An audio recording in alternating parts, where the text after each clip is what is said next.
c'est super.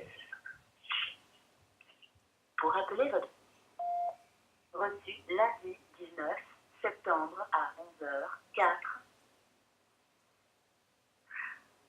Oui, bonjour, Blandine du cabinet Lazon. Je vous dis que vos clés sont à l'agence, donc vous passez les prendre aux heures d'ouverture, 9h, 12h30, 14h, 18h. Hein, voilà. Ma collègue, l'autre jour, elle n'était pas au courant, je les avais sur mon bureau, donc il n'y a pas de problème. Merci beaucoup. Je sais pas si Pour reçu vendredi 23 septembre à 17h03.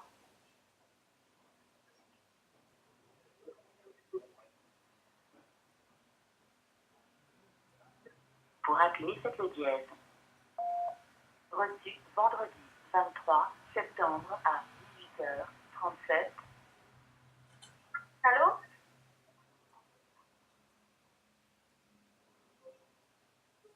Pour appeler, faites le dièse. Reçu vendredi 23 septembre à 18h37. Pour appeler, faites le dièse. Reçu vendredi 23 septembre à 18h50.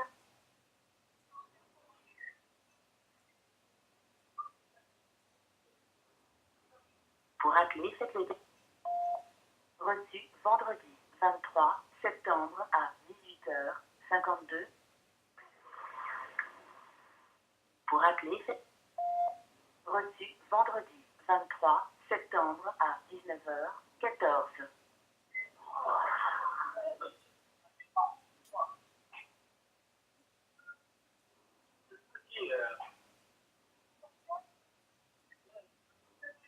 Pour appeler, faites le dièse.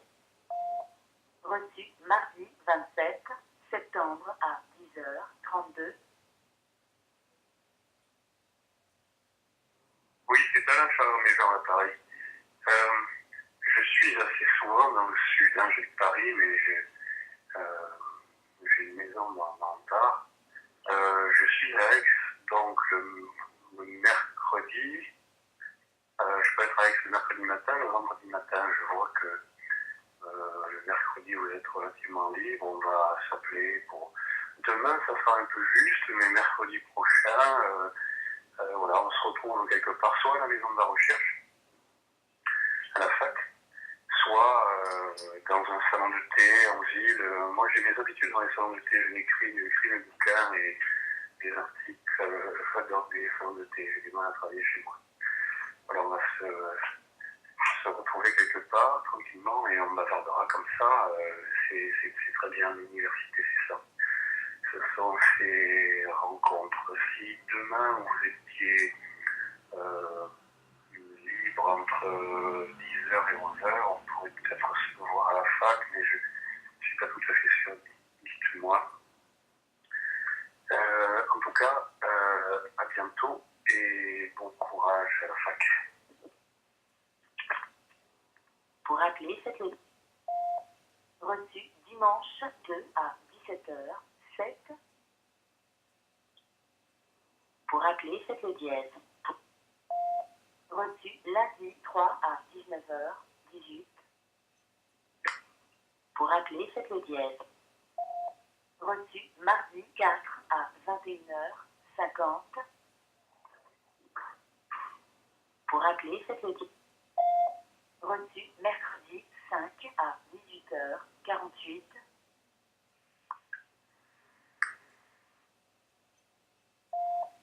Reçu vendredi 7 à 17h11.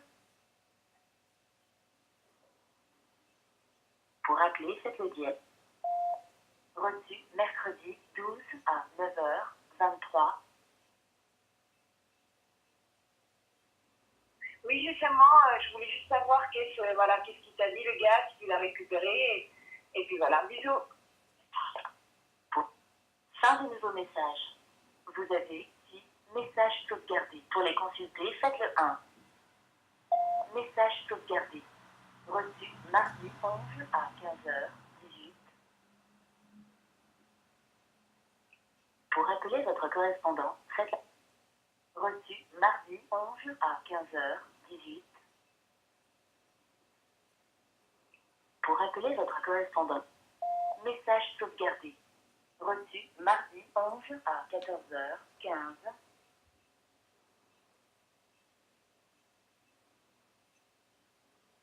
Pour appeler, faites le dièse. Message sauvegardé. Reçu mardi 11 à 15h22. Pour appeler, faites le dièse. Message sauvegardé. Reçu aujourd'hui à 13h08.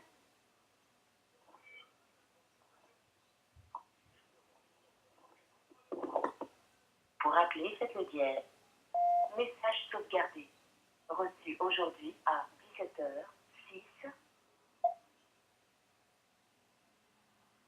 Justine, à quoi tu joues?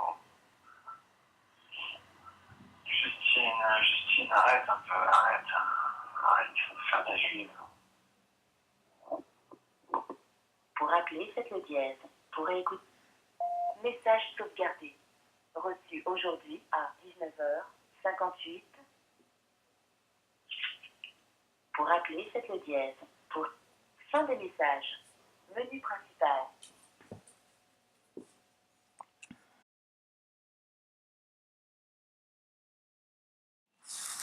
Bonjour. Vous avez 4 nouveaux messages. Reçu vendredi 4 à 18h16. Reçu vendredi 4 à 18h17.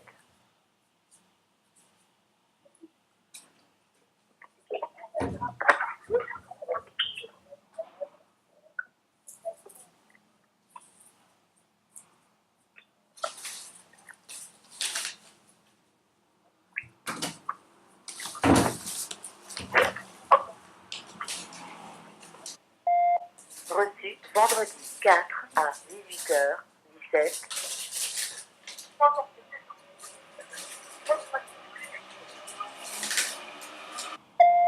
Reçu dimanche 6 à 21h30. Reçu vendredi 4 à 18h16.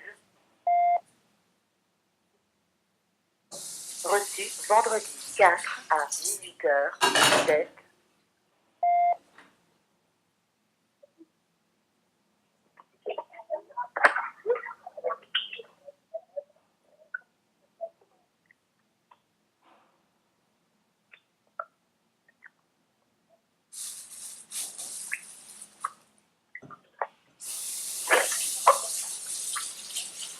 Reçu vendredi 4 à 18h17.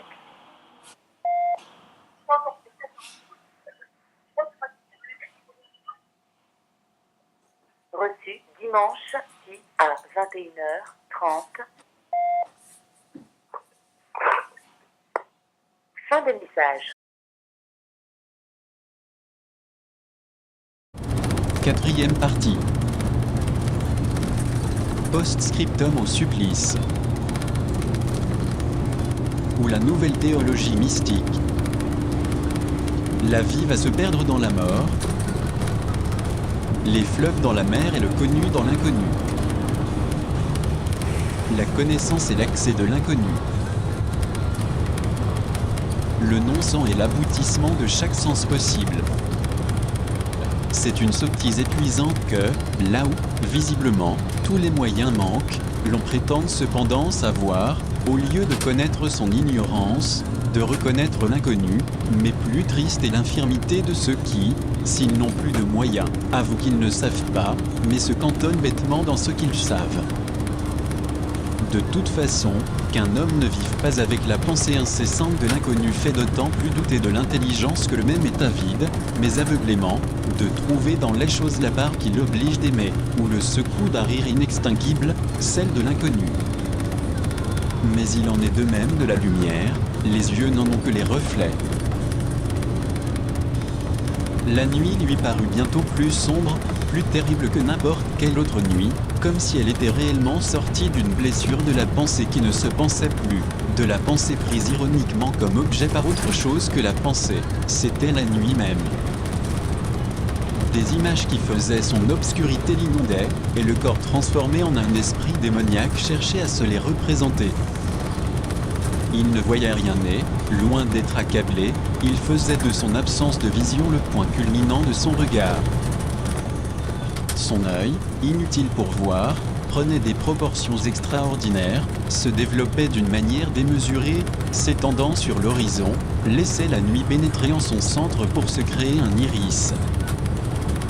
Par ce vide c'était donc le regard et l'objet du regard qui se mêlaient. Non seulement cet œil qui ne voyait rien appréhendait la cause de sa vision, il voyait comme un objet, ce qui faisait qu'il ne voyait pas. En lui son propre regard entrait sous la forme d'une image au moment tragique où ce regard était considéré comme la mort de toute image. Maurice Blanchot, Thomas l'Obscur. Jamais la philosophie n'avait paru plus fragile, plus précieuse et plus passionnante qu'à cet instant où un bâillement faisait évanouir dans la bouche de Bergson l'existence de Dieu. Ibidem. En dehors des notes de ce volume, je ne connais que Thomas l'Obscur, où soit instantes, encore qu'elles y demeurent cachées, les questions de la nouvelle théologie, qui n'a que l'inconnu pour objet. D'une façon toute indépendante de son livre, oralement, de sorte cependant qu'en rien il n'est manqué au sentiment de discrétion qui veut qu'auprès de lui j'ai soif de silence, j'ai entendu l'auteur poser le fondement de toute vie spirituelle, qui ne peut qu'avoir son principe et sa fin dans l'absence de salut, dans la renonciation à tout espoir, qu'affirmer de l'expérience intérieure quelle est l'autorité, mais toute autorité s'expie, qu'être contestation d'elle-même et non savoir. 1. Dieu. Dieu se savoure dit car. C'est possible mais ce qu'il savoure et me semble-t-il la haine qu'il a de lui-même à laquelle aucune ici-bas ne peut être comparée. Et je pourrais dire cette haine et le temps mais ça m'ennuie. Pourquoi dirais-je le temps ? Je sens cette haine quand je pleure, je n'analyse rien. Si Dieu manquait un seul instant à cette haine, le monde deviendrait logique, intelligible, les sots l'expliqueraient. Si Dieu ne se haïssait pas, il serait ce que croient les sots déprimés, affaissés, imbéciles, logiques. Ce qui au fond prive l'homme de toute possibilité de parler de Dieu, c'est que dans la pensée humaine, Dieu devient nécessairement conforme à l'homme en tant que l'homme est fatigué, affamé de sommeil et de paix, dans le fait de dire toutes choses, le reconnaissent comme leur cause, leur principe et leur fin.